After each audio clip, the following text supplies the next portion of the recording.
Welcome to lovely Las Vegas for Coast to Coast Hoops with myself, Greg Oops Peterson, now part of the VSiN Family Podcast. We've got an excellent podcast for you.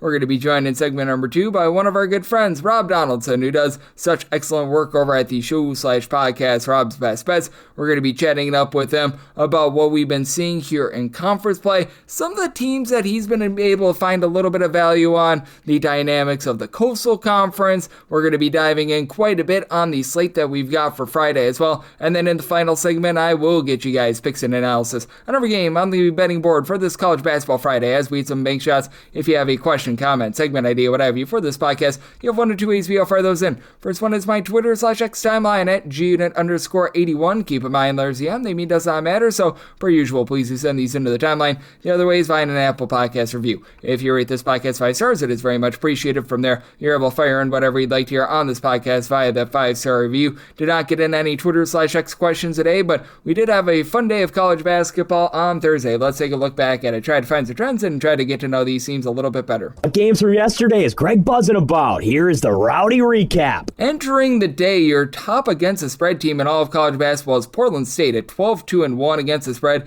They do not get the job done against Montana, though. 64-60 in a slog. Montana is able to find a way. Montana goes just 2 of 12 from 3, and for Montana, they lose the rebound battle by a count of 30-28. Just a lot of sloppiness in this game. 17 turnovers apiece for Jalen Anderson, one of the top scorers for Portland State. He had a pretty remarkable stat sheet. 13 points, 6 rebounds, 5 assists, and 8 turnovers, so there was that aspect. And for Montana, they had Money Williams. He supplied 24 points, so they do find a way to be able to get it done. The two ranked teams were able to get wins. One got the cover, one did not. Illinois comes up a little bit short against Washington, 75-66. The final is for Washington. They go just 6 of 23 from three-point range, but hey, they go 8 of 8 at the free throw line to be able to get you that cover. Washington does lose a turnover battle by a count of 10-5, but even up in the rebound department, 34-34. And for Washington, Hans Steinbach, he supplied the team with 15 points, 12 rebounds, and Keaton Wagler just continues to be really good for this bunch in Illinois. He was able to go 7-13 from the floor for 22 points, 8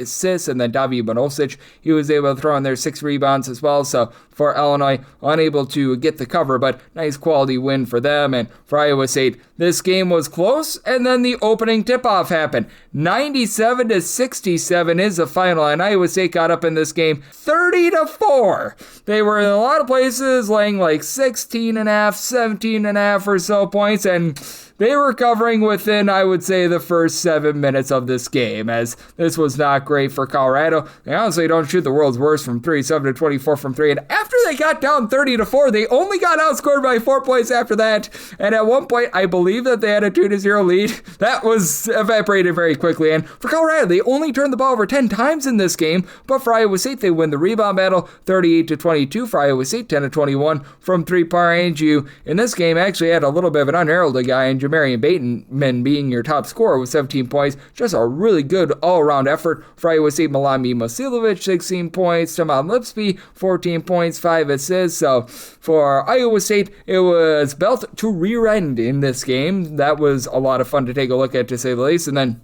if you're looking at some of your trend teams, now I do have to do this before the end of the Hawaii versus UC Irvine game. Do I have to have this up by midnight Pacific, 3 o'clock a.m. Eastern, but I always do appreciate those late games, so thank you to UC Irvine and Hawaii for keeping me entertained on this Thursday night. But we did see another really good against the spread team just continue to get the job done. You don't just get William, you don't just get Mary, you get both, but unfortunately on this day, you got a loss. 79-76. Elon was down 7 points at the half. They were trailing throughout. They find a way to persevere, thanks going 10-24 from 3 points. Chandler Cottrell, he was able to supply the team with 18 points. For William and Mary, they lose the turnover battle by a count of 13-7, and they lose that rebound battle 34-33. So that was very costly for them. For William and Mary, they do go 11 of 30 from 3 points.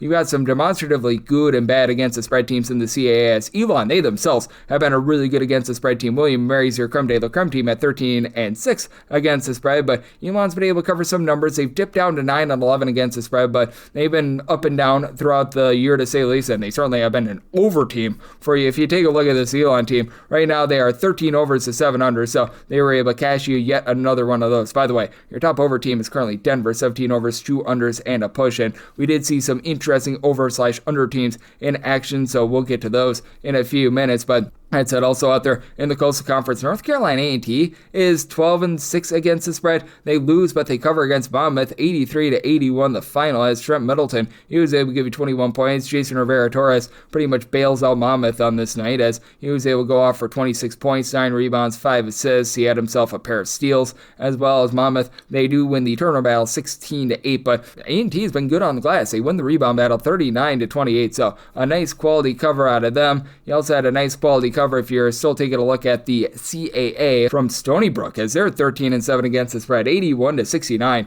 They get it done against the Campbell Fighting Camels. For Campbell, what has been hurting them all season long has been turnover. It's not as bad in this game. They lose the turnover battle 11-10, but they do lose that rebound battle 36-28. And for Campbell, they go 8-22 from 3, but Stony Brook has been rather rough with their offense, 9-21 from 3-point range, so they find a way to persevere. They get you a nice cover out there. And then Hofstra has been 12-8 against the spread thus far this season. A little bit of a tough one for them on Wednesday, as for Charleston, they hit the road and they're able to get the job done by kind of 66-64. Charleston, a little bit of warp stats because they have had so many injuries this year. And for Charleston, they only go 3 of 18 from 3-point and 13-22 at the free throw line, but Hofstra 10-32 from 3, and they went 2 of 5 at the free throw line, as this game had a lot of rebounds. You had a combined 99 rebounds and 130 points. So that tells you what sort of a bricklaying fest this was. Hofstra won 26 of 78 from the floor. They had 22 offensive rebounds, and they just couldn't throw a grape in the ocean. For Cruz Davis,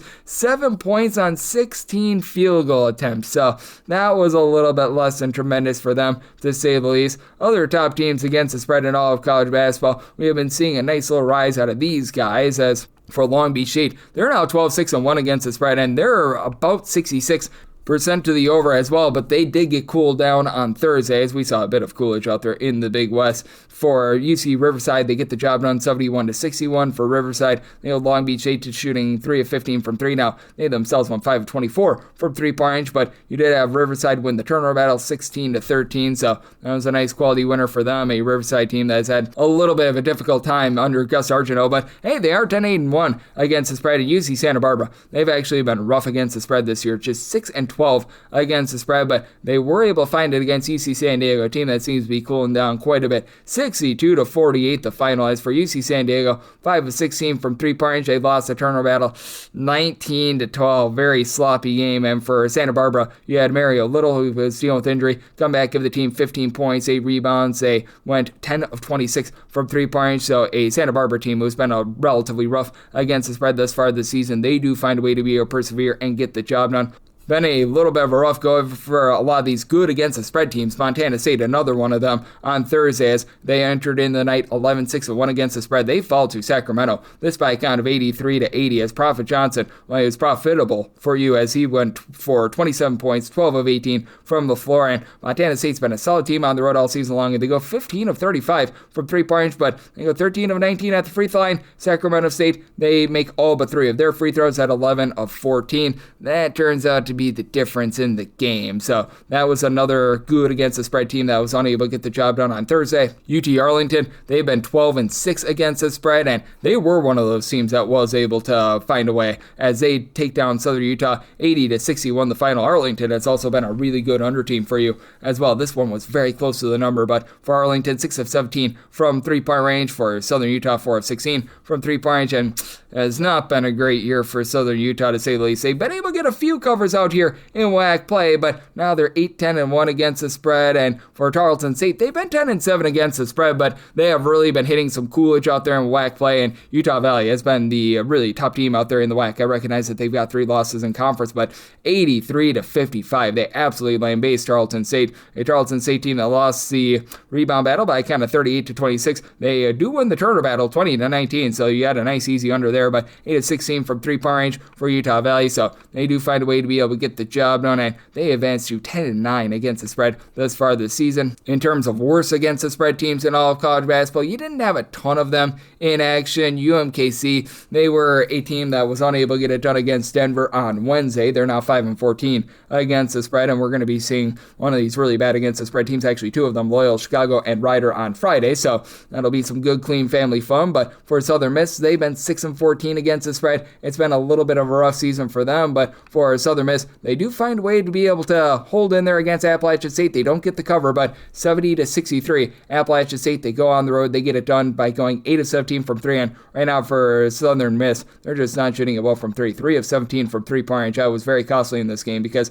they actually win the rebound battle 42-35, lost the turnover battle 12-9, but that was another non-cover for Southern Miss. It has been a rough season as well for UNC Greensboro, as we did see a lot of SoCon teams in action on Thursday, and for Mercer, they get the job done 95-77 against UNC Greensboro. And if you want to take a look at some of your best against the spread teams in all of college basketball, Greensboro not one of them at 6-14, but Mercer now 16-3 against the spread. That is actually the second best cover rate in all of college basketball, so that was very big for them. Another rough against the spread team in Western Carolina. They were able to rise up against East Tennessee State as a double-figure underdog. They win 90-88, and East Tennessee has been good on defense this year, but for Western Carolina, they win the rebound battle 34-28. They did lose the turnover battle 11-6, but they go 21 of 28 at the free throw line, and they were able to have a big performance out of Julian Sawarmo and Cord Stansberry, who both gave you 19 points apiece, so they find a way. Gardner Webb 7-13 against the spread, and they do not cover against UNC Asheville. It has been a sad year for this Gardner Webb team.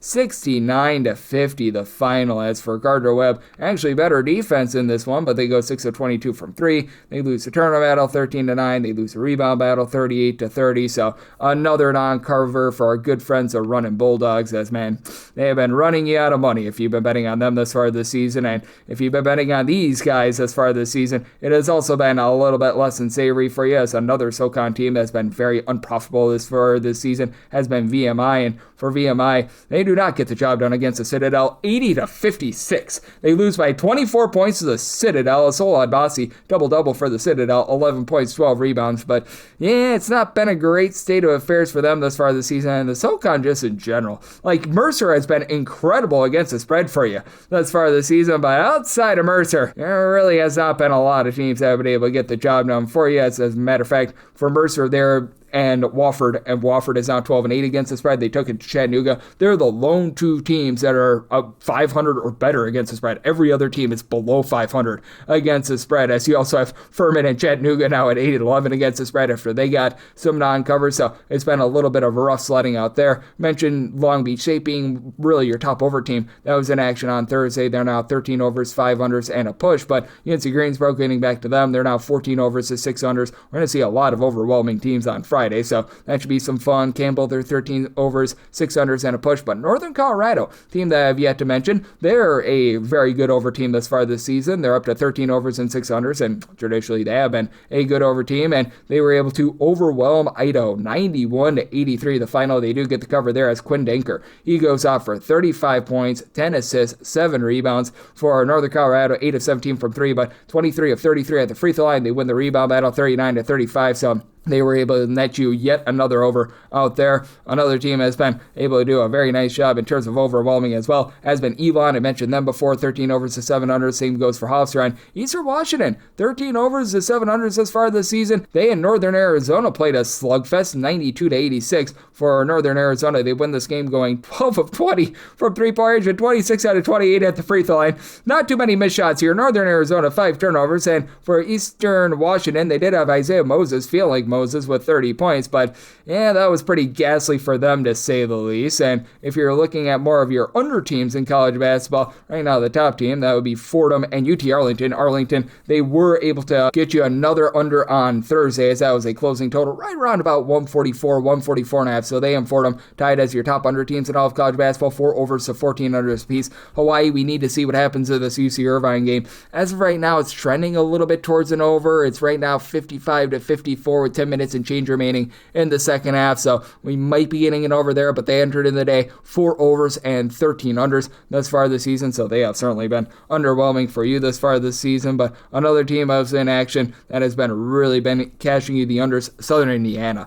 6 overs to 13 unders thus far this season, as the OVC has had some shaky play to say the least on offense, and they played yet another under against Lindenwood. Lindenwood goes on the road 73-60. They ballroom blitz Southern Indiana as for this game. game. You had Southern Indiana go 5 of 20 from 3. Lindenwood was a nice hearty 2 of 11 from 3, but you also had this Southern Indiana team have, and I'm not even kidding here, 21 turnovers and 21 made field goals. Not great to say the least, so they were able to get you a nice quality under there, and also being able to get you a nice quality under, that would be the Jacksonville Dolphins, as they do get the win against Lipscomb as an underdog, 70-65, but Jacksonville has been one of your top under teams in college basketball this year. With that under, they're now 7 overs at 13 unders thus far this season, so they've been able to get the job done there. And UT Martin, going back to the OVC, they are 6 overs and 12 unders thus far this season, as they've been able to cash you those unders like wildfire. And on Thursday, we saw them be able to get you an over, and they were able to overwhelm Eastern Illinois, 76-68 the final, as they did go 11-28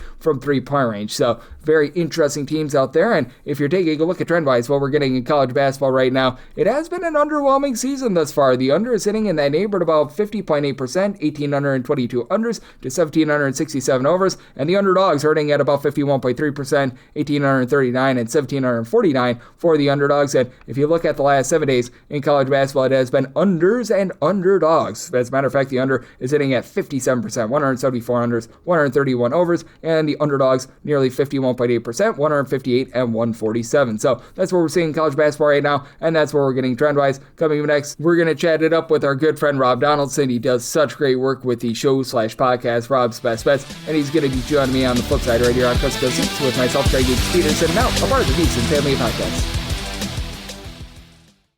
Side edge this college basketball season? Well, VSiN experts use CBB Analytics, the most comprehensive college basketball analytics platform in the world. See injury impact, on and off data, clutch time performance metrics, first versus second half splits, and so much more. Utilize the promo code of VSiN, that is VSIN, to get $30 off and find your betting edge over at cbbanalytics.com. That is cbbanalytics, all one word.com. For anyone that is new to VSiN, well, I wish you a friendly hello. This is an attention to anyone that is new to VSiN because you're able to get some free stuff with our daily newsletter. It's a great way to catch up on everything that's happening in the sports betting world. It's delivered straight to your inbox every single morning. VSiN's newsletter offers picks, data, strategies for the day's betting menu, and so much more. Sign up for free today over at VSiN.com/newsletter. That's VSIN.com/newsletter, and start receiving your free newsletter tomorrow morning. That is VSIN.com/newsletter. Stay ahead of the game and bet smarter with VSiN.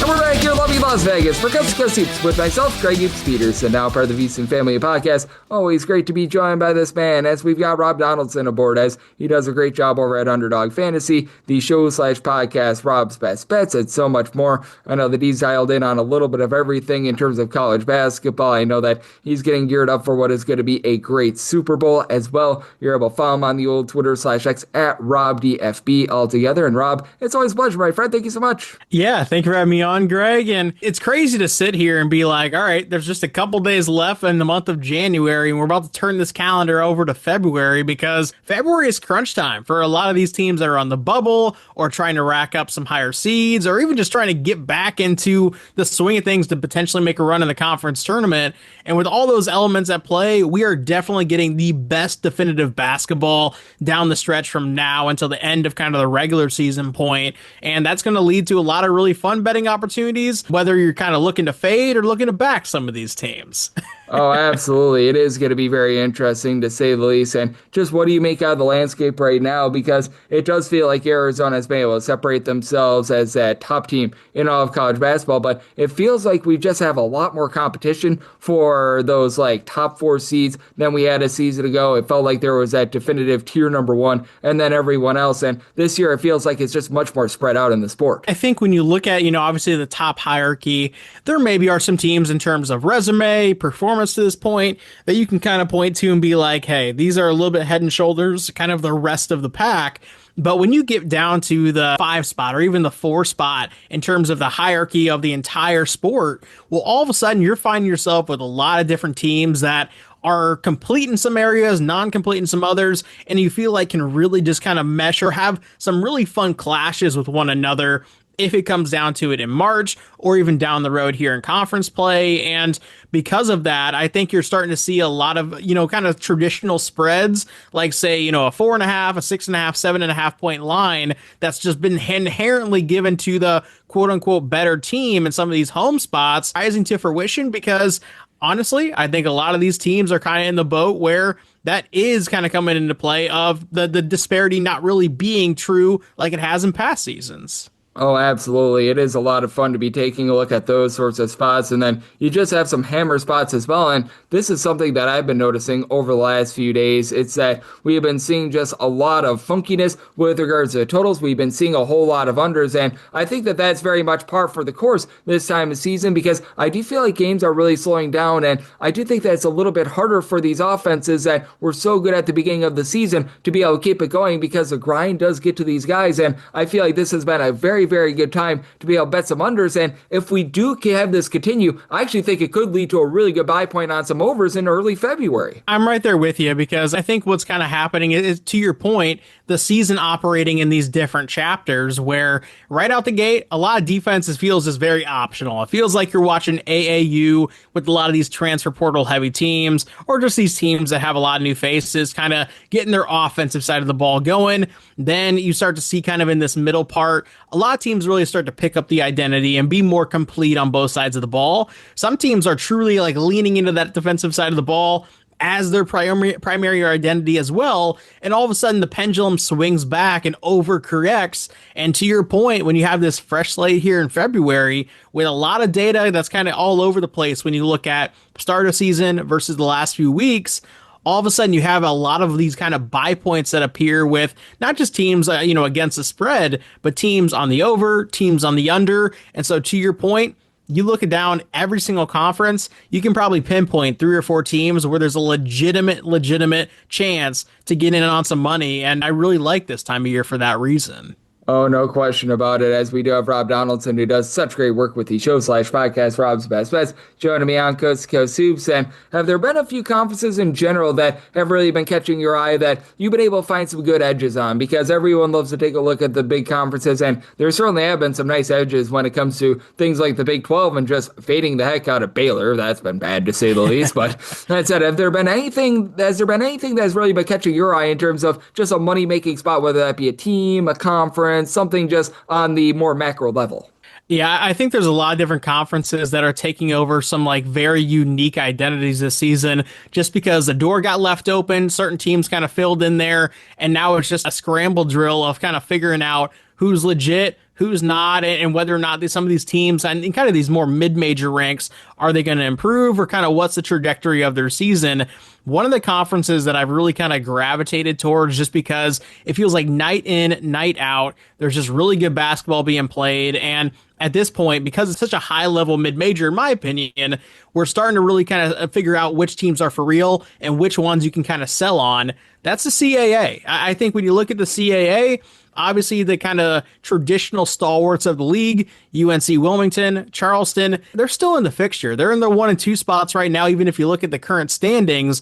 But I don't feel like the bridge between them and everybody else is as demonstrative as years past. And so as you go down the list, and whether you're pointing the finger at, a William and Mary or an Elon or, even like a Drexel that's really emerged in recent weeks, you can really start to find some buy points on these middling teams, because I don't really think there's a huge separator between them and the Wilmingtons and Charlestons of the world the same way that we've seen in past seasons. Yep, I am right there with you. And Towson, they lost 2 games in the CAA all season last year. They lost their first 4 of the campaign. Right. So that was certainly something that was eye-opening, to say the least. And that's certainly something that I have been taking a look at, to say the least. And we've seen William and Mary rise up. Elon has been a team that has been pretty rock solid as well. As we're doing this, we have actually got a lot of CAA play. So always a lot of fun there, as we do have Rob Donaldson, who does great work with the show/podcast, Rob's Best Bets, joining me here. And how about if we do take a look at a just titanic clash on Friday, because we've got Michigan versus Michigan State, a tight 1.5 point line, with Michigan being that favorite,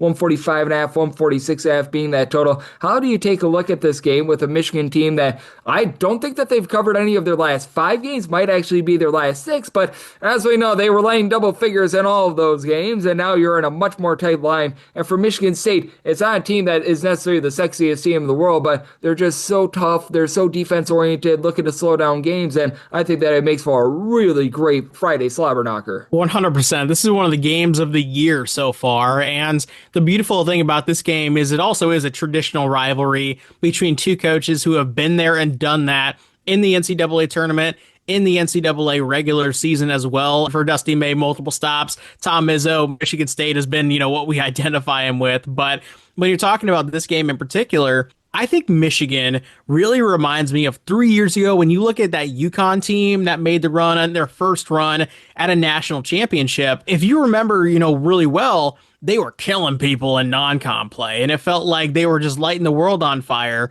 Then during the conference season, although they kept winning games, they kind of went through some lull periods of maybe not looking like the team that they were to start the year. Then they just went on fire in the NCAA tournament, ran through everybody with ease. I kind of feel like Michigan could be on a very similar trajectory, and in that, kind of looking at how Michigan performed to start the year versus also coming off a big win against Nebraska, I do feel like when you look at their lines that they've been laying, to your point, they haven't been covering a whole lot.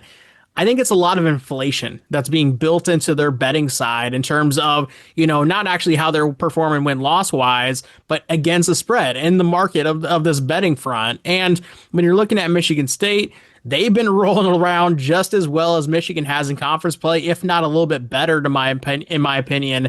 And for that reason, at home in East Lansing, with Michigan State having this kind of edge here on a Friday in a national spotlight type of affair, I think Michigan State's going to find a way to get it done, and I really think this is one of my most confident bets here on Friday and Saturday as far as a betting goes. It is going to be a fun one, and you got to love that this rivalry is going to be so heated on Friday, and we always start for those good Friday games, and we certainly have that, and the rest of the slate does not compare to what we're going to be getting there, but still some relatively good matchups on the board to be had. We have some Horizon League, some MAC, and certainly the MAC has been an interesting conference as well. We're going to have Kent State versus Akron, with Akron being an 11.5-point favorite, and I'm not sure how you take a look at the MAC right now, but it does feel like a pretty big divide between the haves and the have-nots, and I do think that with the MAC now adding in their UMass, it feels like the home and road splits have been a little bit more demonstrative this year with a little bit more travel, and whereas the Akron team, I recognize that they lost that game against Miami of Ohio, but they've been one of the better mid-majors in all of college basketball, and I absolutely love this offense, and personally, I'm probably going to look to lay it here with them. It's a very interesting spot because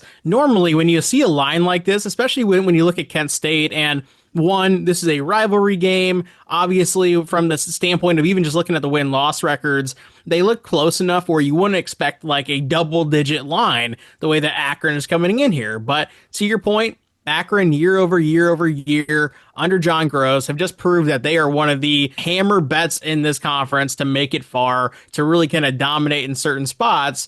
For that reason, I definitely understand the Akron side. I look at Kent State, though, and I'll kind of just say this in terms of the long-term trajectory as well under Rob Senderoff. There's been a lot of kind of lull years where they haven't gotten there. I remember when they had Sincere Carey, and that was kind of the year that I really thought they were going to break through with a win in the NCAA tournament. Well, this team has the makeup of something that could be special. This is a big-time blockbuster game because the last time they faced off against a top-end team in this conference in Miami of Ohio, they lost a heartbreaker in overtime after they had an 8-point lead with what felt like a minute to go. I actually think that there's a chance that Kent State is live in this game as an 11.5-point dog.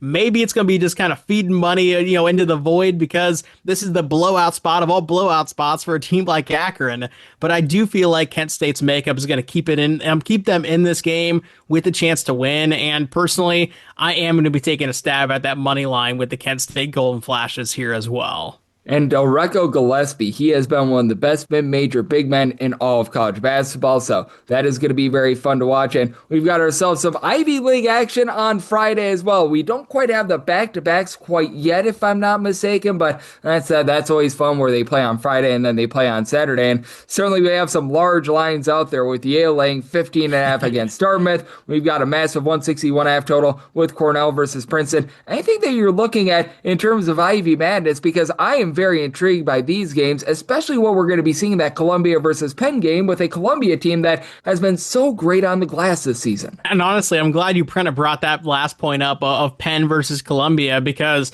as we know, and I'm not a very big fan or a big proponent of this kind of like style for a conference tournament, but the Ivy League doesn't include everybody, right? They only include the top 4 spots. And so these types of matchups, when you look at the hierarchy of the Ivy League, Yale is the only team that kind of feels comfortably probably in the conference tournament at a 4-1 conference record. Everybody else is pretty much at 2-3 or 3-2 if you're excluding the Brown Bears in there. And for that reason, these types of middling games, when you have a Penn going up against a Columbia or a Princeton going up against a Cornell, you are going to see peak basketball. And when you're getting a spread like a 5.5 points, the way that Penn is against Columbia here on Friday, I don't care if it's home or road. I truly don't care.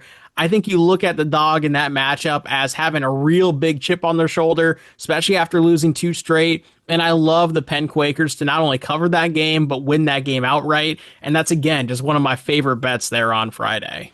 And Penn has been doing a great job around the perimeter, shooting it from 3, guarding the 3-point line. Question is, are they going to be able to hold up on the glass? That is going to be a fun one to take a look at, to say the least. And then this one's interesting as well. Villanova being an 8.5-point favorite against Providence. That totals right around 156.5. Want to get your thoughts here, because for Providence, I don't know where it's come from, but they've played at warp speed this year, and they're playing no defense whatsoever. And Villanova, obviously, under Kevin Willard, they've been really slowing things down. And I think that this is such an interesting tempo war, especially with that 156.5 total. At this point, too, with Providence, blowing that game against Georgetown the way they did on Saturday, it almost kind of feels like Providence is kind of in the lay down and die mode sooner rather than later. I don't think it's going to happen right now or even maybe in the next couple games, but this is kind of one of those kind of like Mike Woodson, Indiana style teams where it just kind of feels at a certain point they give up on the mission. They're maybe giving up on the head coach, and it just kind of feels like that's going to be the direction sooner rather than later. And I do think that this Villanova line of 8.5, it's a hefty one to lay in conference play, especially when you are talking about a team like Providence. We're talking about these teams almost like they're stock options, buying low, selling high. This would be almost like selling low on a team like a Providence if you're just talking about their specific betting market in a vacuum.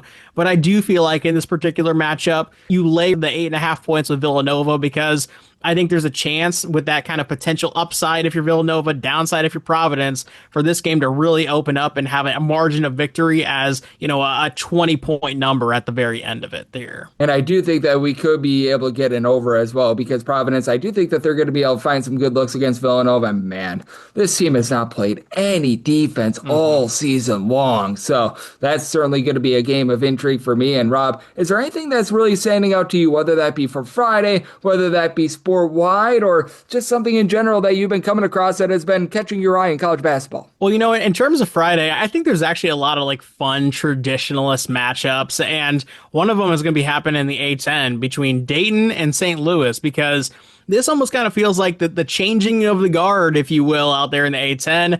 I don't know how long Josh Schertz is going to be sitting out there in St. Louis, but he is right now. They're 20-1. They're going to have a really good chance to have an at-large seat if they can actually, handle business in the regular season. Forget the A10 tournament. And Dayton, how the mighty have fallen, right? I mean, they're at 14-7, 5-3 in A10 play. They're an 11.5-point dog in A10 play. I don't remember the last time that has ever been the case, and they have nobody but to blame but themselves. I mean, they've kind of played themselves into this status. Is that going to act as a chip on their shoulder? Maybe, but I think that's one of the games you just monitor, you sit back, you enjoy, and if Dayton can't get it done or at least keep it close, man, we might be seeing a very interesting situation developing in Dayton, Ohio. Oh, absolutely. It's a Dayton squad that I really felt like they went down the tubes last year when they sold out to get Zed Key, Posh Alexander, guys with big names but didn't necessarily fit the system. And it's been a wobble year for them this year, but a man that is very stable, a man that always gets the job done. That would be you, my friend Rob. I know that you're doing such great work over on the Rob's Best Bets show, Underdog Fantasy, and so much more. So let the good people at home know it's all on tap for you and how people are able to follow along on social media and other platforms. Well, hey, Greg, I always love talking college hoops with you, my man. And for those who want to follow my bets on a nightly basis, you can do so on Twitter/X at RobDFB, and also on my YouTube channel, which is just my name, Rob Donaldson. But as always, Greg, I appreciate having me on, man. It is always great to be able to get Rob aboard every single time he joins me. He lends such great insights and did so once again today. So big thanks to Rob for joining me on Cusco Soups, now part of the VSiN Family Podcast. And coming up next, it is that time of the podcast. I give you picks and analysis on every game on the betting board for this College Basketball Friday as we need some big shots.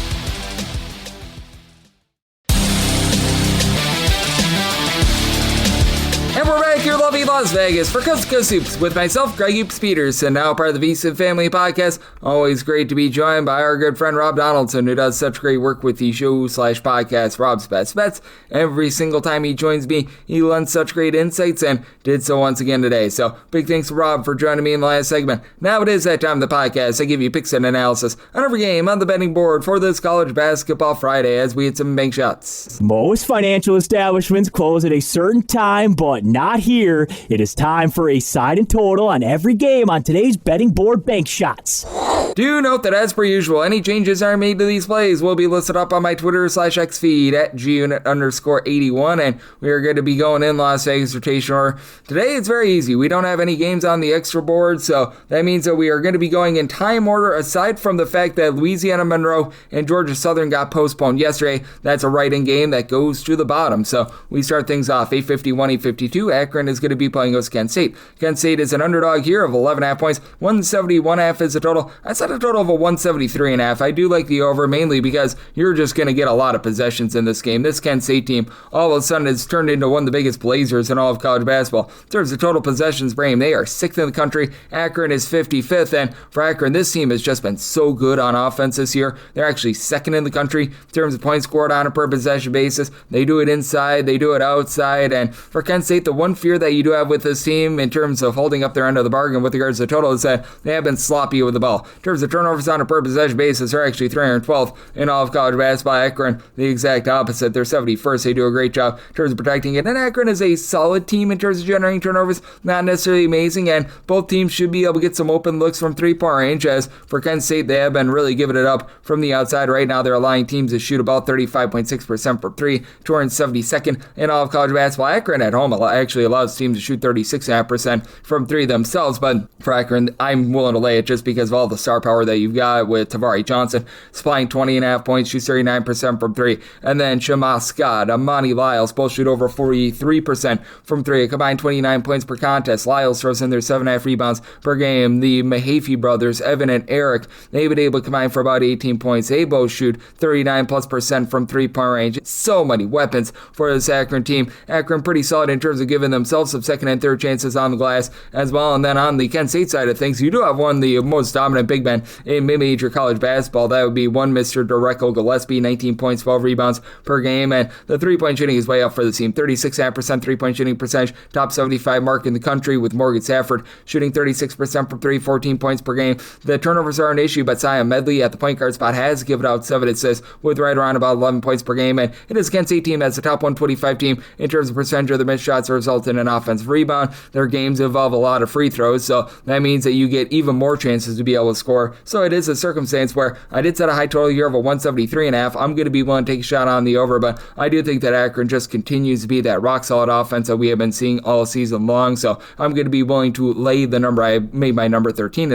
853, 854. Princeton is on the road against Cornell. Cornell is a favorite here of 5.5 to 6 points, so on this game, going to be finding it at a 161.5 to a 162.5, and I said Cornell's a 9.5 point favorite. I'm going to be willing to lay the number. It's a Princeton team that honestly has been a pretty good three-point shooting defense. They're allowing teams overall for the season to shoot about 30.5% from three, but big home and road split, 24.1% at home, 33.8% in a road/neutral venue. And Cornell 361st in the country in terms of opponents' three-point shooting percentage. That's not great, especially considering Princeton. They take 49.3% of their shots from three-point range when they're away from home. Now, they only shoot about 31.7% from the outside in a road/neutral venue, and this Cornell team is just a flamethrower. 39.1% three-point shooting team. That is a top 12 mark in all of college basketball. They're 16th in the country in terms of total possessions per game, 40th in terms of points scored, 351st in terms of points allowed on a per possession basis. But you have a Princeton team that, even though they don't give up a lot of second and third chances, they can be had on the inside. And for as good as Cornell is with regards to their three-point shooting, they're also 41st in terms of their two-point shooting percentage as well. So I do think that Cornell is going to be very rock solid and very consistent with regards to this offense. The one thing that Cornell Cornell has had a little bit of a tough time with his turnovers. They're well outside the top 200 in terms of turnovers on a per possession basis on offense, but Princeton outside the top 300 in terms of generating turnovers, so that means more clean possessions here. Princeton also not doing anything inside. They're outside the top 290 with their 2-point shooting percentage. They do get back Dalen Davis, who was out for 9 games. He's been their top scorer, 16 points, shoots 39% from 3, 88% at the free throw line. And if Princeton gets to the free throw line, each of your top 3 scorers do shoot over 81% at the charity stripe. Jackson Hickey, 15.5 points, 43% 3-point shooter, but on the flip side for Cornell, you really just have a big 3 for this team, and I do think that they're going to be able to go into some solid takeover mode, as you've been able to get about 19.5 points, 3.5 boards out of Cooper Norad, who shoots 39% from 3, and then Adam Sang-Hinton along with Jake Feigen combined for 30 points per game, but both shoot 43+% from 3. All 3 of these guys shoot at least 80% at the free throw line as well. It is a Cornell group that they don't force a ton of turnovers on defense. That means that Princeton is going to have a lot of clean possessions as well, but I mean, it's a Cornell team that they're taking well over 50% of their shots from 3-point range. They've been able to hit them all season long, no matter where they've been, and I think that you get a slugfest of a game.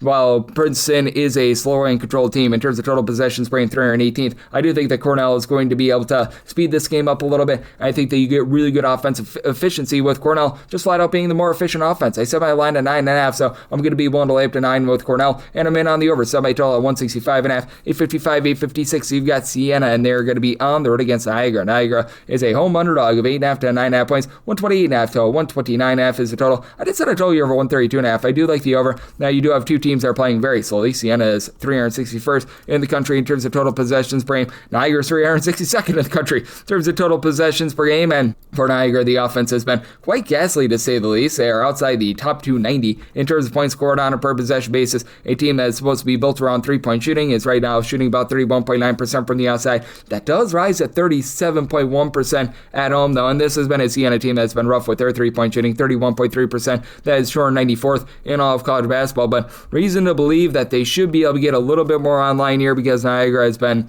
awful with their perimeter defense. Niagara 302nd in the country, allowing teams to shoot 36.3% from 3-point. Siena has been rock solid. They're allowing teams away from home to shoot 28.4% from 3-point. I think there might be a little bit of regression there, considering the home number is 34.2%, but that is a top 10 mark in all of college basketball, and I am going to be willing to lay with Siena. I did set them as a 10.5 point favorite, mainly because they are just a way better defensive team and a way better team on the glass. This Niagara team outside the top 340 in terms of defensive rebound percentage. Meanwhile, you've got a Siena group that away from home has been a top 30 team in terms of points allowed on a per possession basis. Niagara 294th, and for Niagara, you're just searching for anyone to be able to help out one Mr. Justin Page, who's been the lone guy that has been able to give it a double figures, 12.8 points, only shoots 30% from 3. You've had Trenton Waters be the number 2 guy with 8.5 points, does shoot 42% from 3-point, but those are he's like the only guy in the roster that shoots over 35% from 3-point range. You just have not been able to get anything on the glass. You've got Josiah Sabino, who's been able to give you 4.8 rebounds per game, but he's been dealing with a little bit of injury. And then on the flip side for Siena, they should be able to control things down low with having Kevin Doty give you 16.5 points, 6.8 rebounds per game. I recognize that the Siena 3-point shooting overall for the season has been bad, but in conference play, they actually shoot 37% from 3, so they should be able to exploit this Niagara defense. And then you got Justice Schultz, who does a nice job, giving you about 13 points, 5 assists per contest. He's shooting in the mid-30s from 3-point range. Christian Jones, he only gives you about 5.5 points, but he shoots 37% from 3-point range. It's a Siena group that has been a top 50 team in terms of defensive rebound percentage. They've also been a country average team with regards to 2-point shooting offense and defense, which is better than what Niagara is, and I do think that for Siena, they find holes in this Niagara defense. They continue to knock down their threes like they have been in MAC play and get the job done. Set my line at 10.5, willing to lay with Siena, and I like the over. Set my total 132.5, 857, 858. It is IU Indy on the road against Youngstown St. The Penguins of Youngstown St do find themselves at 10.5 to 11.5 point favorites, seeing this total as high as a 158.5, as low as a 155.5, so lots of variance here. I set a total here of a 169, so I'm going to be in on the over. I recognize that IU Indy has been getting slowed down recently, but they're still 11th in the country in terms of total possessions per game. Now, you do look back at the first time these two teams played, and Youngstown St was able to find the blueprint for slowing these guys down. Youngstown St won that game 78-55. I do think that the shooting is going to take up a little bit. I do think that IU Indy, after they got held down by Robert Morris of fewer than 65 points a few nights ago, they're going to be able to find it a little bit more, but even if not, this defense is so ghastly that it helps you out with the over, as right now for IU Indy, 350th in all of college basketball in terms of points allowed on a per possession basis. Very clearly a team that's going to be willing to gamble for turnovers, as they're a top 45 team in terms of turnovers generated on a per possession basis, but that leaves them vulnerable in so many other facets. 342nd in opponent's 2-point shooting percentage, 362nd in opponents' three-point shooting percentage, and Youngstown State, they're a top 100 team in terms of offensive rebound percentage, and IU Indy, 360th in the country. They allow opponents to grab 37.7% of their missed shots as an offensive rebound. Now for IU Indy, you do have Kyler Diagostino, who's been a nice scorer for them, 18.5 points, shoots 40% from three-point range, and he is essentially the lone out of their top 7 scorers that shoots above 33% from three. You just don't have a lot of rebounding with these guys. Jackson Edwards and Finley Woodward, they both give you about 5.1 rebounds per game. Lone two guys on the roster, they give you over 3.7 rebounds per game, which is glaring considering how fast this team plays. And for Youngstown State, they've been caroling all the way this season, as Chris Carroll has been their top scorer with 17.5 points, 5 boards, shoots 43% from three. Youngstown State as a whole, they shoot about 35% from three-point. That's the top 175 mark. They're really good inside. They've been a top 85 team with regards to their own two-point shooting percentage. They grab a lot of those second and third chances. Their issue has been turnovers. They have been outside the top 250 in terms of turnovers on a per possession basis on offense, but on defense, they've also been a top 125 team in terms of turnovers generated on a per possession basis. They keep teams off the three-point line as well. They're a top 50 team in terms of percentage of opponent shots that come from two-point range. I think that is going to be enough to be able to get it done here. I did say Youngstown State as an 11-point favorite, so seeing the 10.5, I'm going to be willing to lay that in. I do think that you get a spot-up game. I'm in on that over. 859, 860. It is Detroit, and they are going to be playing us to Northern Kentucky. Northern Kentucky is a road favorite here of 5.5 points. 160.5 to 162.5 is the total, and I'm going to be in on the under. I said my total at a 154.5. You have a Northern Kentucky team that has been very much a team that has been able to generate a ton of turnovers. 14th in the country in terms of turnovers on a per possession basis away from home. Overall, they are 226th in terms of points allowed on a per possession basis. They are one of those classic teams that gambles for turnovers, and Detroit, they are the opposite. They are outside the top 300 in terms of turnovers generated on a per possession basis, and they are a hearty 324th in terms of points allowed on a per possession basis. Both of these teams are fast, but not warp speed fast. Northern Kentucky, 88th in the country in terms of total possessions per game. Detroit is 91st, and Detroit has been able to figure it out a little bit more with their three-point shooting. They still have been outside the top 240 with regards to that percentage, but you do have a guy in TJ Nito who's been able to take over games, give you about 13.5 points, shoots 45% from three-point range, and I mean, if this team can get to the free throw line, Detroit shoots 75.9% as collective. That's a top 70 mark in all of college basketball. They've also been a top 55 team in terms of offensive rebound percentage. This despite only having one guy in Legend Geeter who gets her done with about 5.5 boards, 7.5 points per game. That grabs over 4.4 rebounds per game. Orlando Lovejoy has been very versatile. He's got about 13 points, 4 assists, 3.5 boards, so do like to be able to see that, and that is a big reason why I'm in on the points with Detroit. I did set them as a 2.5 point underdog, as Northern Kentucky, they're a little bit of a top-heavy team, as you've got a trio of guys that give you, actually a quartet of guys that give you at least 14 points per contest. LJ Wells, Khalil Robinson, Donovan Ode, and Dan Gresinger. Gresinger shoots about 35% from three. Ode, he's been able to give you a pair of steals per contest, so he leads that, and then Robinson, he's your main three-point shooter, 43.5% three-point shooting, and then LJ Wells, he throws in there 8 rebounds per game. Wells is the lone guy, though, that gives you over 4.5 rebounds per game, so this is a Detroit team that I think is going to be able to flourish on the glass a little bit more. Has been a Northern Kentucky team that they themselves have been outside the top 200 in terms of ball security. They do turn the ball over about 12 times per contest. Northern Kentucky actually really thriving on the inside. They've been a top 75 team with regards to their own two-point shooting percentage. It is a Detroit team that down low has been hovering right around about 300th in terms of both their own two-point shooting percentage and opponent's two-point shooting percentage, but with the way that this team gets to their free throw line, with the way that I think that the game is going to be slowed down a little bit by the dead possessions, I do think that Detroit is able to hold in there. So my line at 2.5, I'm going to be won't take the points with Detroit, and I'm in on the under. Semi-total at a 154.5, 861, 862. You've got Harvard on the road against Brown, and what can Brown do for you? Well, if they win this game, they'll certainly make you some money. They're 2.5 point home underdogs. 131.5 to 132.5 is the total line. I set a total of 129.5. I do like the under. You've got two teams that are very slow and controlled. Harvard is 346th in the country in terms of total possessions per game. Brown is 235th, but it's also a Brown team that has really been thriving on defense. This team is 89th in the country in terms of points allowed on a per possession basis. Harvard is overall 182nd, but interestingly, Harvard is giving up about 2 points fewer per 100 possessions away from home rather than at home. If you look at just their road numbers, they're a top 90 team in terms of points allowed on a per possession basis, and Harvard has shot it pretty well from three. They shoot as a collective 37.2%. That is 32nd in the country. That only goes down to about 37.1% away from home, so it's traveled relatively well, and for Harvard, it's a very top-heavy team. They don't have much of a bench, but you do have Robert Hinton hit at Harvard with 16.5 points, shoots 32% from three. Thomas Beatty continues to shoot 53% from three, 12.5 points, 4.5 boards. Chandler Piggy, 3 assists, 4 boards, 13.5 points. Tay Barber has been able to give you 12 points. He shoots 40% from three-point range. Now, what Harvard will not do is give you second and third chances. They are outside the top 300 in terms of their offensive rebound percentage, and for what this Brown team is able to do very well on defense, they just don't don't really do on offense. If you look at them in terms of points scored on a per possession basis, 329th in all of college basketball. And I mean, if you take a look at the offensive numbers and the offensive numbers only, they're actually a little bit lower ranked. They're in the bottom 20 in terms of points scored on a per possession basis at home. But I mentioned how good the Harvard three-point shooting is. This is a Brown team that has been able to do a nice job in terms of locking it down from three. At home, teams shoot just 29.6% from three-point. And that's a big reason why I did set Brown as a very slight favorite. I did set them as a 1.5 point favorite, and with having Landon Lewis back, who's been able to do a nice job with 12 plus points, 6 plus boards, that's going to be able to help them out quite a bit. You've had Aiden Ochadino, who's been able to throw in there about 10.5 points per contest for Brown. They are a team that's been able to do a relatively solid job on the interior as well. They've got a top 175 mark with regards to their overall rebound percentage, and this Brown team, they are going to turn the ball over quite a bit. They're hovering right around about 250th in the country in terms of turnovers on a per possession basis on offense, but they do a nice job in terms of generating dead possessions on defense, and that's something that this Harvard team really does not do in terms of turnovers on a per possession basis. Harvard, they're more around about 127th in the country. They're actually much better away from home rather than at home. Brown, they're about 121st, so I do think that this is going to be a slow game with very few possessions, but in the end, I do think that what Brown is able to provide inside is going to be just enough to get the job done. Recognize that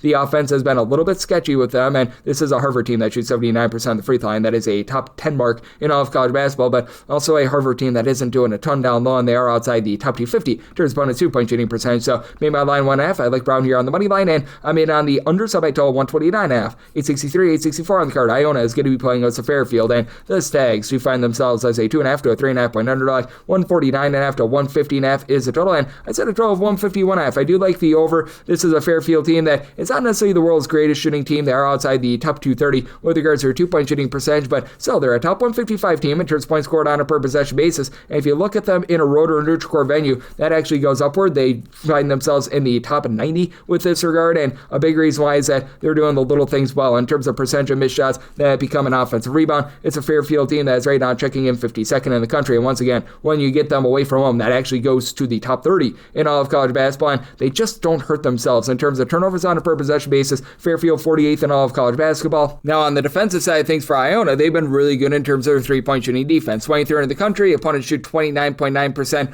from three against them. That goes all the way down to about 27.5% in their home games, which is still a top 35 mark in all of college basketball. One place where Iona has been getting gashed is down low. They find themselves well outside the top 270 with regards to their overall rebound percentage, as they're right around about 300th with regards to offensive rebound percentage, so they're not giving themselves the second and third chances like Fairfield is. But you do have CJ Anthony's right now supplying 14 points, 5.5 assists, shoots 38% from three. Toby Harris is able to shoot 40% from three. Keyshawn Williams has been in and out of the lineup when you've had him. 8.5 points, shoots in the mid-30s from three, likely going to be out once again, but you still do have a guy in Lamont Salaby who's been able to give you 8 rebounds, 3 assists, so he's got some good versatility there. And it has been an Iona team that, with regards to their interior offense, it's been a little bit lackadaisical. They're outside the top 240 with regards to their own 2-point shooting percentage, and they play games that don't involve a lot of free throws. Iona is a bottom 50 team in the country in terms of free throw attempts on a per possession basis. They're a top 75 team in terms of keeping you off the free throw line. And then for Fairfield, they've got a few guys that are good stars themselves. The 2 men down low in Brandon Benjamin and Kalon Wolfinger. They combine for about 18 rebounds per game. And Benjamin, 14 points, doesn't really pop it from three. Wolfinger, more like 12 points per contest. Braden Sparks, he's been the man that has sparks the offense. 17 points, shoots 39.5% from 3-point for a Fairfield team that they don't take a ton of threes. On the ones that they take, they're about country average, shooting 34%. But again,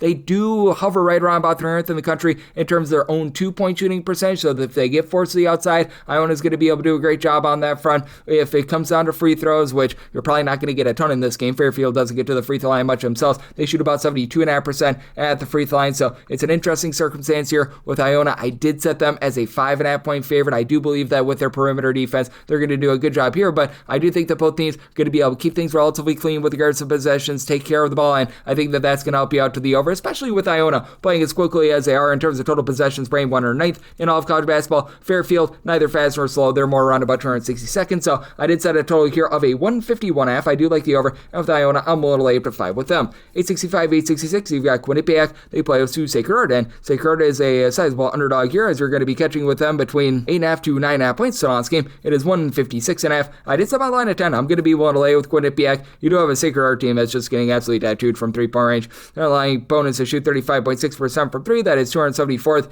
in all of college basketball. And if you just look at the raw points allowed on a per possession basis for Sacred Heart, right now they are checking in 278th in the country. Meanwhile, for Quinnipiac, this has been a pretty solid defense. They're 110th in the country in terms of points allowed on a per possession basis. Now, I do think that Sacred Heart is going to be able to do some damage from the outside because they've got Anquan Ilbeck, who shot over 40% from three last season with Seal with injury, and thus far this season has only shot about 28.5% from three-point range. I think that that's going to get better and better as he reacclimates the offense. Top scorer with about 17 points, 6 rebounds per game, and then Deshaun Gittins is getting good from the outside as he, Niall Ralph Byer, and Jan Farrell, all three of these guys shoot at least 41% per three. Gittins about 5.5 boards, 2.5 assists, 15 points, and a steal and a half per contest. Byer and Farrell, they combine for about 24.5 points per game, and Farrell a steal, 4.5 rebounds per game, and then Mackay Connor about 6.5 assists per contest. But this is a Sacred Heart team that where they really do have their issues on offense is turning the ball over. They're outside the top 250 in terms of ball security, and Quinnipiac a solid team in terms of generating turnovers, 91st in the country in terms of turnovers generated on a per possession basis. Sacred Heart away from home, they are outside the top 255, so they're not going to be able to put this Quinnipiac offense under too much stress. And for Quinnipiac, they dealt with a few injuries as their main guy, Jaden Zimmerman, was out for a time. He's back. He's been able to get the team 16.5 points, shoots in the mid-30s from three. And Quinnipiac, from a season ago, they are a much improved three-point shooting team. They're shooting about 36.5% from three-point range as a top 75 mark in all of college basketball. For Quinnipiac overall, they've actually averaged more points per possession when they've been away from home rather than at home, but you've still been able to get some good production out of Amari Monroe. He's a stat sheet sufferer with about 15 points, 2.5 steals, 8 rebounds per game, and then Graham Randall has emerged down low along with Keith McKnight. These two guys combined for about 22.5 points, 11.7 rebounds per game, so I do think that Quinnipiac going to be able to do a good job controlling things inside. They've been a top 225 team with regards to their overall rebound percentage. Now, where Quinnipiac is weak has been with their interior offense. They've actually been outside the top 300 with regards to their own two-point shooting percentage. Have a Sacred Heart team that's right around 300th in terms of opponents' two-point shooting percentage. I do think that Quinnipiac being able to exploit that is going to be just enough to be able to get the job done here. I did set a total of a 154. You've got a Quinnipiac team that's fast, but not necessarily warp speed fast. Again,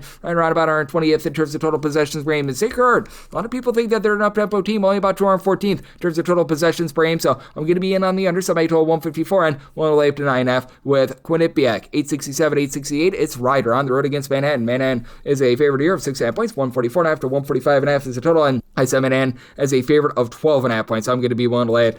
This Ryder team is just a wet match in a dark cave on offense. They're a bottom 10 team in terms of points scored on a per possession basis, and out of your 365 Division I teams, 365th with their three-point shooting percentage, hovering right around about 26.7%. You've got Flash Burton and Zion Cruz, who have been able to give you a combined 26 points per game, and in conference play, it's been a little bit better at 30.5%, but it had nowhere to go but up. Right now, you've got one guy on the roster that shoots above 29% from three. That would be A.B. Koulibaly, who's averaging 1.2 3-point shots per game and 4 points per contest. Yeah, it's not great to say the least. They're not the world's worst team on the glass. You've got Jamari Fuller, Caleb Smith, who give you a combined 12 rebounds per game. Ryder, in terms of rebound percentage, are actually in the top 250, so that's not the world's worst, but they're outside the top 250 in terms of their ball security. They're a bottom 10 team in terms of turnovers generated on a per possession basis, and Manhattan is rough with their defense. They're about 340th in terms of points allowed on a per possession basis, and they're actually at a disadvantage on the glass. Manhattan well outside the top 300 with regards to rebound percentage, but a much more respectable offense with Jane Winson giving you 15.5 points, shoots 37.5% from three. Terrence Jones is able to shoot 37% from three, 90% of the free throw line,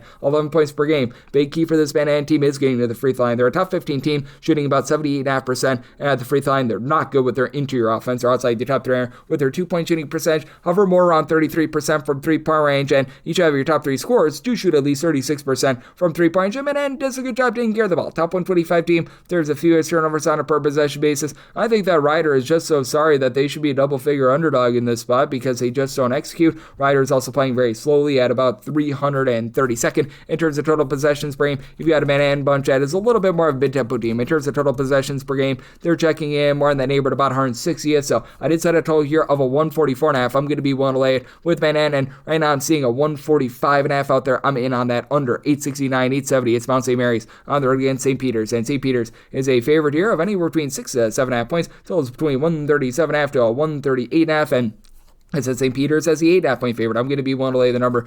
Mount St. Mary's is just losing the turnover battle. Out of 365 Division I teams, they commit the most turnovers per possession away from home in all of college basketball, and they're 293rd in terms of generating turnovers on a per possession basis on defense. Meanwhile, with St. Peter's, this team has been very good in terms of generating turnovers. How about number 20 in terms of turnovers forced on a per possession basis? And it's a St. Peter's team that their offense is sketchy. They're outside the top 275 in terms of points scored on a per possession basis, but it's not like this Mount St. St. Mary's team is really lighting up on offense or on defense. For Mount St. Mary's, in terms of points allowed on a per possession basis, this is a team that is checking in more in the neighborhood about 165th in all of college basketball, well outside the top 200 in terms of points scored on a per possession basis. And the key for St. Peter's is being able to get to the free throw line, as they at the free throw line are right now shooting about 75.5%. That's a top 70 mark in the country, and they are a team that fouls a ton. St. Peter's is a top 10 team in terms of fouls committed on a per possession basis. Mount St. Mary's away from home shoots 64.5% of the free throw line. That's a bottom 30 mark in all of college basketball. So I do think that St. Peter's going to be able to do a nice job controlling the tenor of this game, especially with the way that they like to slow things down. 308th in the country in terms of total possessions per game. Brett Bland has been very good for the St. Peter's bunch with about 14 points per contest. Shoots 36% from three. You only have your top five scorers that shoots above 29% from three, but Kumbu Barake has been able to give you 5.5 points. He does shoot 35% from three. You've been able to get some solid rebounding out of Zakir Williamson, about 9 points, 5 boards. So these guys have been able to do a rock solid job there. And then for Mount St. Mary's, I do like the versatility that you got out of Xavier Lipscomb, who's been in college basketball for about 500 years, but I need stuff to stat sheet for this team. He's supplying 5 boards, 4 assists, 10 points, shoots about 33% from three. And then a trio of guys with Luke McKeldin, Arlandis Keys, and Trey DeVue, who give you between 10.9 and 12.1 points per contest. McKeldin is able to give you about 6 boards per contest, a steal per contest out of Keys, who he and DeVue both shoot about 36.5% from three, but there's just a lot of roughness in general for Mount St. Mary's. So one thing that they do a good job of is their interior defense. They've been a top 50 team in terms of opponents' 2-point shooting percentage, but this has been a St. Peter's team that has been a little bit more willing to let it fly from 3-point range, and I do think that with the way that they dominate the turnover battle, St. Peter's gets it done. So by line at a 133.5 with the total, and on the under, and I'm willing to lay up 8 here with St. Peter's. 871, 872, it's Yale. They play us to Dartmouth, and Dartmouth is a underdog here of 15.5 points. So on this game between 155.5 to 156.5, and I'm going to be in on the over at a 156 or less. I did set my total at a 156.5, so if I were between a 156 and a 157, personally I'd rather take the 156 over, mainly because I think that you're going to get a nice expose of offense in this game from a Yale team that's number 5, Mambo number 5, in terms of points scored on a per possession basis. That goes up to number 3 in their home games. Dartmouth has had a tough time taking care of the ball. In terms of turnovers on a per possession basis, they are outside the top 275 in all of college basketball, but if you look at the way that they've been able to execute away from home, they have been a top 80 team in terms of points scored on a per possession basis, and you're going to get a lot of good 3-point shooting in this game. As for Dartmouth, 15th in the country at 3-point shooting percentage, that goes up to 42nd away from home. That's actually 3rd in the country, and Yale has been outside the top 250 in terms of points allowed on a per possession basis, and it's a Yale bunch that they themselves have been absolutely remarkable with their own 3-point shooting. How about number 1 at 41.4% from the outside? And it is going to be a little bit of a situation of something's got to give, because this Yale team, they do such a great job with their own 3-point shooting, but Dartmouth has actually done a good job with their 3-point shooting defense. They're allowing teams away from home to shoot just 29.3% from 3 now. That's also 34.5% at home, so I do think that irons out a little bit. And Brandon Mitchell-Day for the Dartmouth team has been able to do a good job in terms of holding up down low. As for Mitchell-Day, he's able to throw in there between 6.5 to 7 rebounds per game. Hauls in there about 11 points per contest. Kareem Thomas has been that main scorer, 18 points, and he shoots 50% from 3. Mitchell-Day also shoots 40% from the outside. Jackson Munro has been able to shoot about 38% from 3, 8.5 points per game. So you've got a lot of weapons here, and it is a Dartmouth team that's not going to put you under any duress whatsoever. They're outside the top 345 in terms of turnovers generated on a per possession basis. But again, it is a Yale team that has been rough with regards to their own defense as well. They're outside the top 200 in terms of turnovers generated on a per possession basis. They're just really good at executing on offense, despite the fact that they really don't push tempo. Now, Dartmouth, they're a country average team, 164th in terms of total possessions per game. With regards to Yale, they're 294th, and with this Yale bunch, you'll be able to get some really good production here out of your big men, as you've got Nick Townsend, give you 17 points, shoots 54% from 3. Riley Fox, 40% 3-point shooter, 12.5 points per contest. Jordan Bawate has now been able to shoot 48% from 3. So just weapons upon weapons for this team. They do a pretty solid job in terms of holding it down on glass. They've been a top 100 team with that regard, but I do think that Dartmouth is going to be able to guard the 3-point arc a little bit more here. I think that they find their own open shots, and that helps them remain lively in this game. So I set my total 156.5, 156 or less. I like the over, and with Yale, so that was just a 12.5 point favorite, so I'm going to be looking to take those points. With Dartmouth, 873, 874 on the card is UW Green Bay, and they are going to be playing us to Cleveland St. Cleveland St is an underdog of 7.5 to 8 points on this game, 154.5, and with Cleveland St, I did set them as an underdog of 8.5 points. I'm going to be willing to lay with Green Bay.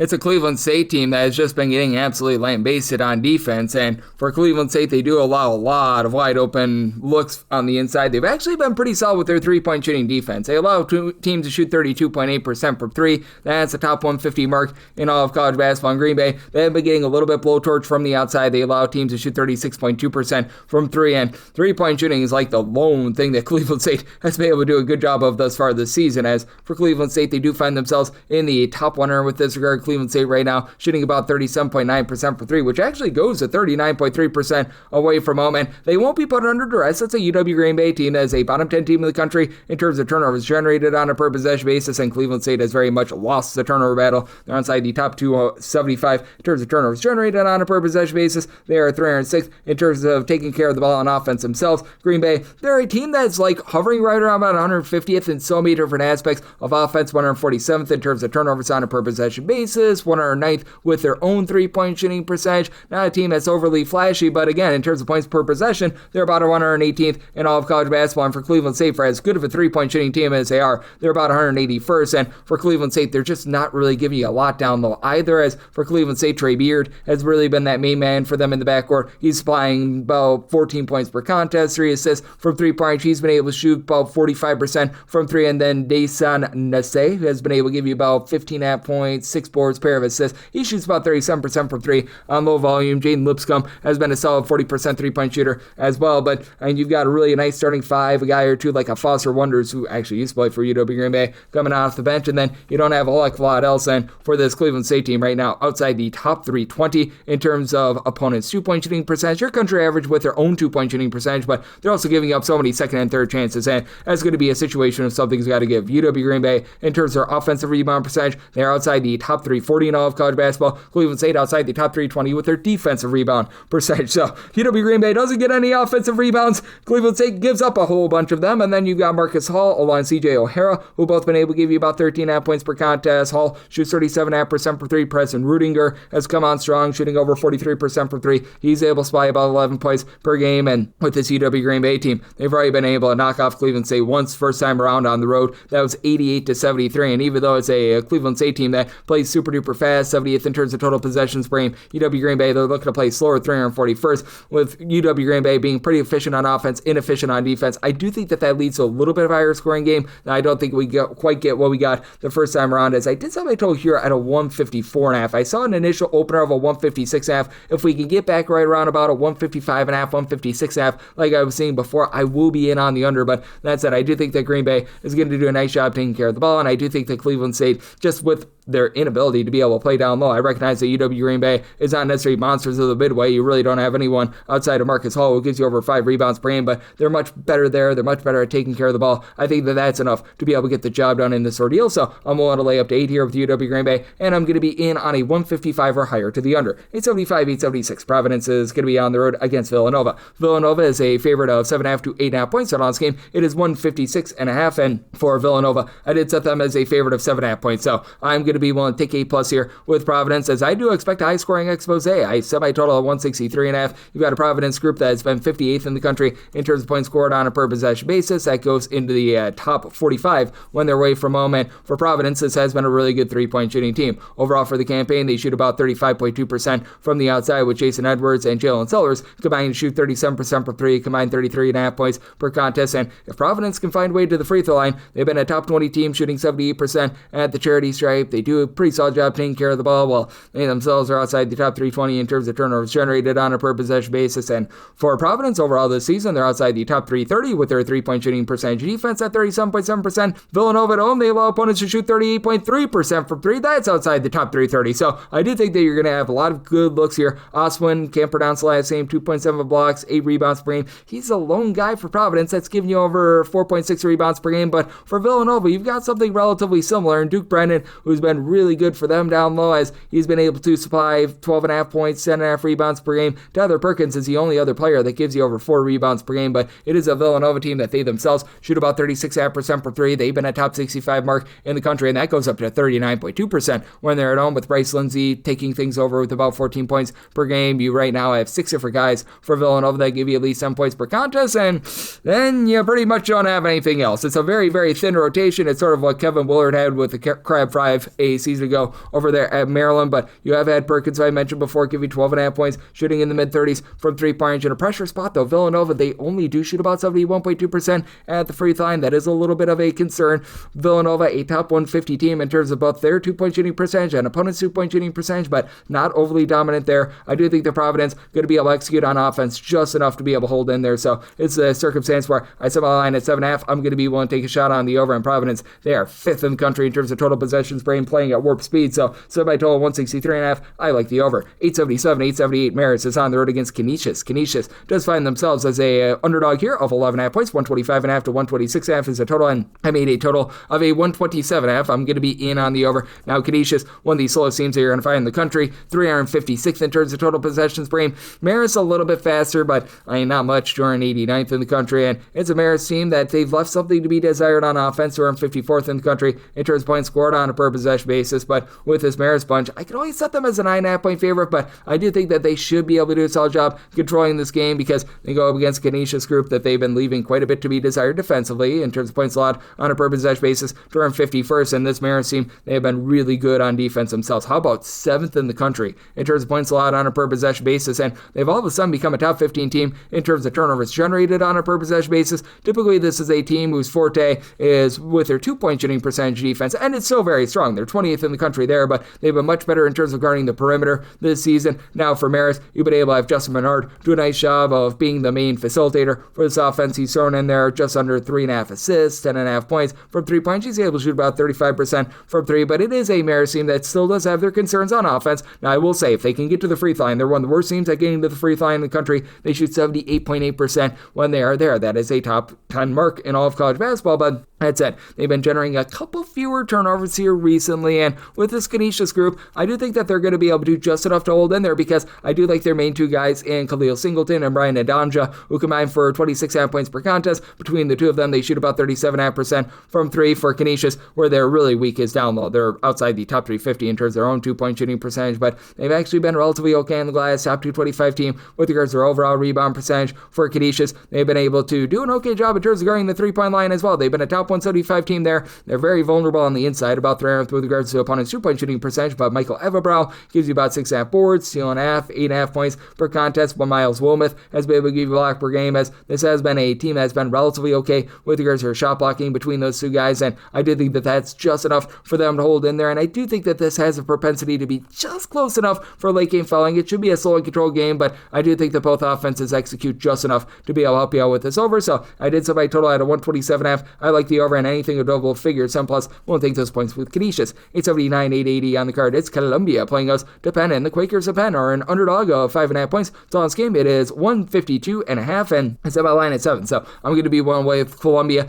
Now, this is a Penn team that has been a relatively mid-tempo team this season in terms of total possessions per game, 200th in all of college basketball. Columbia, they're about 168th. So pair of teams that are neither here nor there, and Columbia has been really good on the interior. They're 66th in the country in terms of opponents' two-point shooting percentage, and they have been a dominant force on the glass. For Columbia right now, in terms of rebound percentage, they are 15th in all of college basketball, and that's what I think is going to be the undoing of Penn. It's Penn, they're more around about 181st in the country. Now, this is a Penn team that they've been able to do a really good job with regards to both their perimeter offense and their perimeter defense, and Columbia has been a team that has been very good with regards to their own three-point shooting as well. For Penn, though, they are 65th in the country, allowing teams to shoot just 31.3% from three-point. Columbia has been 270th. They are allowing teams to shoot 35.5% for 3, albeit that goes down to about 33.3% in their home games. But with Penn, I mean, right now they shoot about 40.5% for 3-point away from home. That is a top 20 mark in all of college basketball. Columbia, they shoot 36.8%. I do think that regresses a little bit, though, and I do think that in the end, having Columbia have so many guys like down low, you've been able to have Blair Thompson be able to give you about 11 points, 5 boards. He shoots 44% from 3. You get 4.5 boards out of Miles Franklin. Kenny Nolan does a bit of everything. 17 points, 3.5 assists. That overall versatility does win out. Has also been a top 110 team with regards to their own two-point shooting percentage. And while Penn does an amazing job in terms of guarding the three-point arc,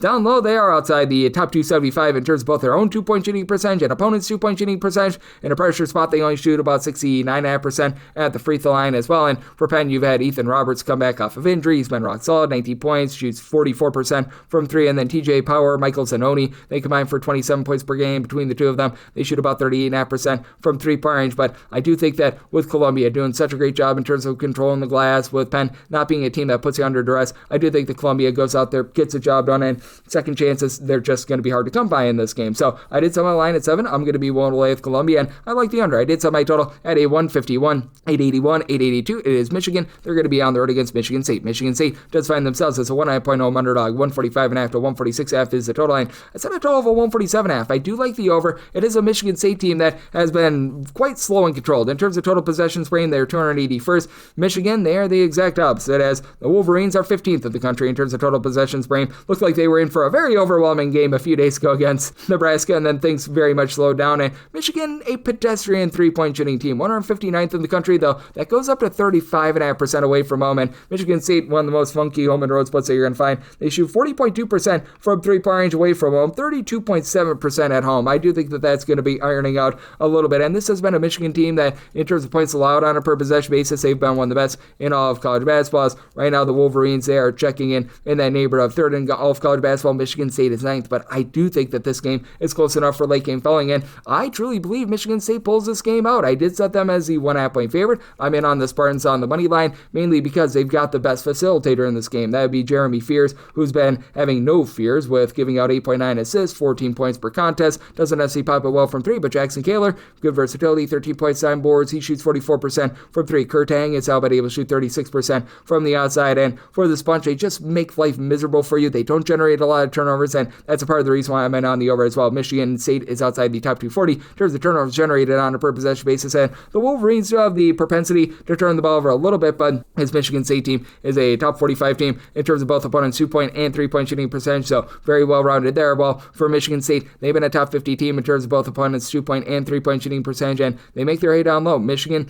rather pedestrian 3-point shooting team, but they've been a top 5 team with regards to their 2-point shooting percentage. They're solid at getting to the free throw line, and you have a trio of guys that all get between 7 and 7.2 rebounds per game. Yaxel Lendeborg, Ade Mera, and Morris Johnson. Johnson has actually been able to shoot 41% for 3 with 14 points per game. Lendeborg, 14 points, a steal and a half, block and a half per contest, and Ellie Cadu, 5.5 assists per game. But I do think that with this being a hostile environment out there at Michigan State, I do think that the Spartans pull it out. I think that those late fells get you over the total line. I do think that Michigan State finds a way to be able to persevere, get the job done. Set my line at 1.5. I like the Spartans on the money line. I do like this over. I set my total at a 147.5, 883, 884. It is Wright State. They hope to be the right side on the road against UW Milwaukee. Milwaukee's between a 2 to a 3-point home underdog. 150.5 is the total line. I did set a total of 151, so I'm in on the over. You've got a Wright State team that has been looking to push a little bit of tempo, but not necessarily warp speed. 202nd in the country in terms of total possessions per game. Milwaukee's 174, so both teams on equal footing there. Milwaukee's getting line-based on defense. They're 15th in the country in terms of points allowed on a per possession basis, and I've had to downgrade them recently because they're just dealing with so many injuries. Their top scorer in Seth Hubbard is out for the year. You had Daniil Janovic do a nice job, give you about 12.5 points, 6 rebounds per game. We have not seen him over the last 2.5 or so weeks. Faison Fields, that other main big man, 7.5 points, 6 rebounds per game. He's dealing with an injury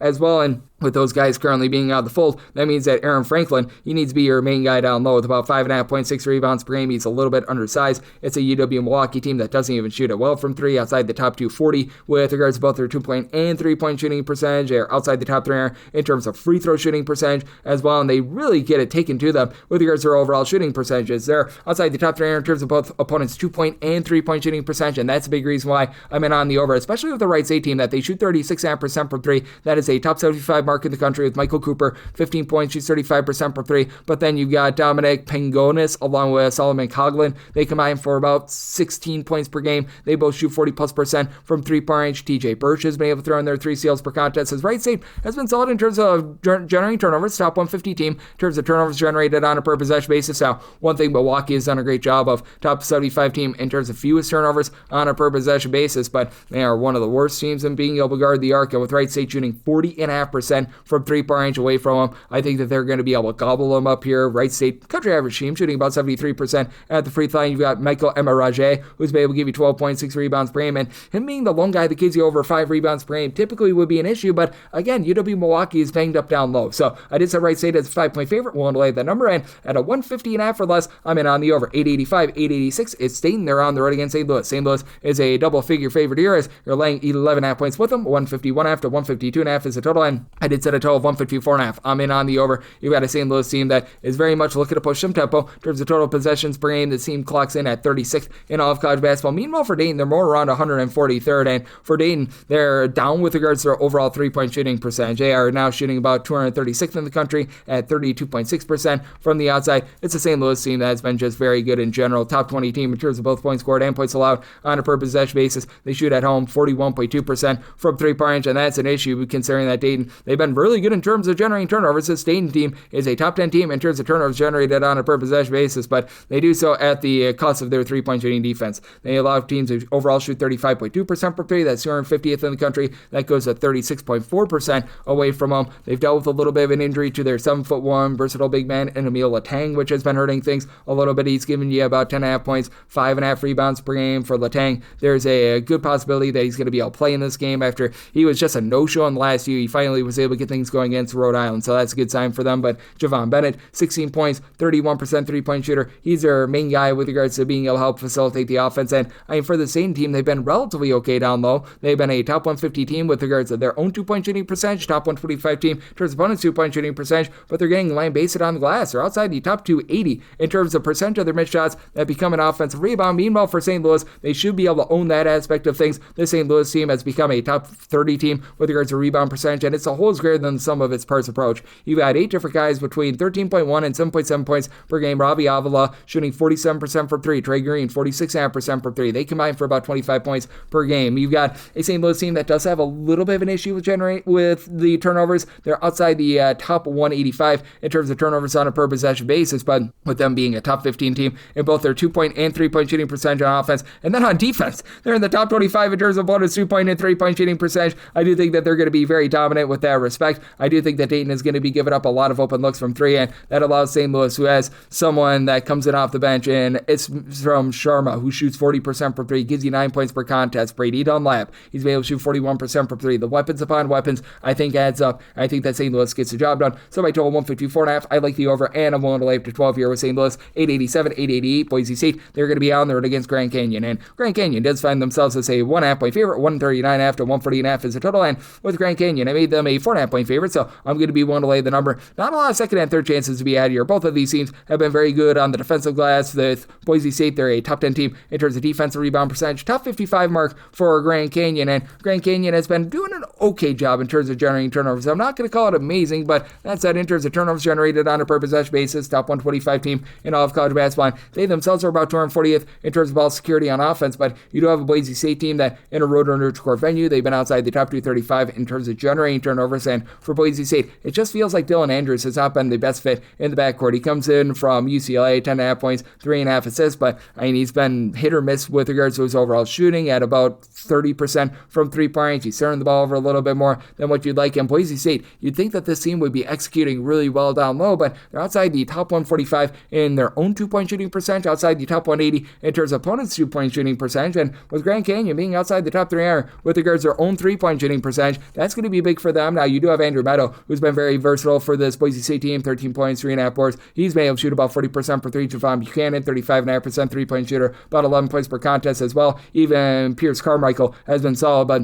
for Grand Canyon, they have the best overall scorer in this game. Jaden Henley, about 17 points, 5.5 boards with this Grand Canyon team. They do a nice job in terms of locking down with both percentages. Top 85 team with regards to opponents' 2-point and 3-point shooting percentage. They're a country average team with their own 2-point shooting percentage, but they're a little bit better in terms of grabbing offensive rebounds than Boise State as well. You've got Mekhi Williams, who's able to give you 13 points, steal per contest. Really, your lone main 3-point shooters are Caleb Shaw and Brian Moore Jr., who've been able to combine for 17.5 points per contest. They combined to shoot between the two of them about 37.5% from 3-point percentage. Nobody else shoots really above 33% from three, but Grand Canyon, they're very much going to pile drive the ball down low in a pressure spot. They're a top 70 team with their free throw shooting percentage at 76%, and I do think that that's going to be just enough to be able to get the job done along with Nana Usuanane, who's got versatility, 9 points, 9 boards, pair of assists, steal, block per contest. So did set my line at a 4.5. Grand Canyon took them down the first time around, so I like them to be able to complete the season sweep. I'm willing to lay it with Grand Canyon. I like the under. So I told 136.5, 889, 890 on the card. Loyola Chicago is on the road against VCU. VCU a favorite of 19.5 to 20.5 points, 151.5 to 152.5 is the total line. I did set my line at 17.5. I'm going to be willing to take the points with Loyola Chicago now. For Loyola Chicago, things have been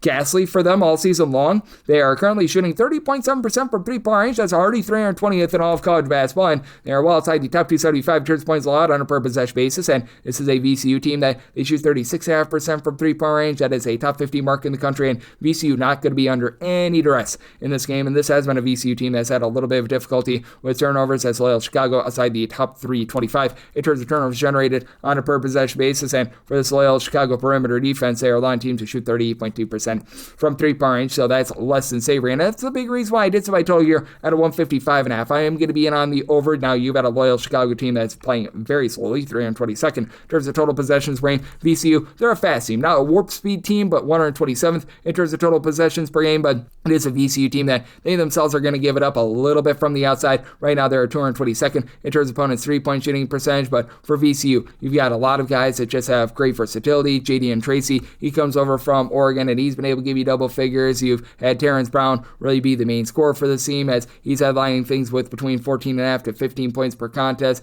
You have to like what you've been able to get out of the main guy that comes over from Bryant with Phil Martelli Jr. and Barry Evans. He's right around about 10 points, 5 boards, few assists, so he's been a really nice stat sheet suffer for the team. But for Loyola Chicago, they've been a little bit better on offense here recently with Xavier Amos coming back in the lineup. He's missed over 14 games this season, 11 points per contest, only shoots about 29% from three, but he gives them just a little bit more spark. So Miles Rubin down low, so he would give you 7.5 boards, 2.5 blocks per game. It's a Loyola Chicago team that has been respectable with regards to their interior defense. They're a top 150 team in terms of opponent's two-point shooting percentage. Problem is they sort of dare you to shoot threes. They're a top 50 team in terms of percentage of opponent shots that come from three-point range, and they've got that grody percentage, so that's not been great to say the least. And for Loyola Chicago, they themselves outside the top 290 in terms of their ball security, but I do think that they're playing a little bit better here in conference play. In conference play, they've been able to execute a bit more down low, and they have been one of the better interior defenses there. They've been able to have a positive rebound percentage. The problem is they've been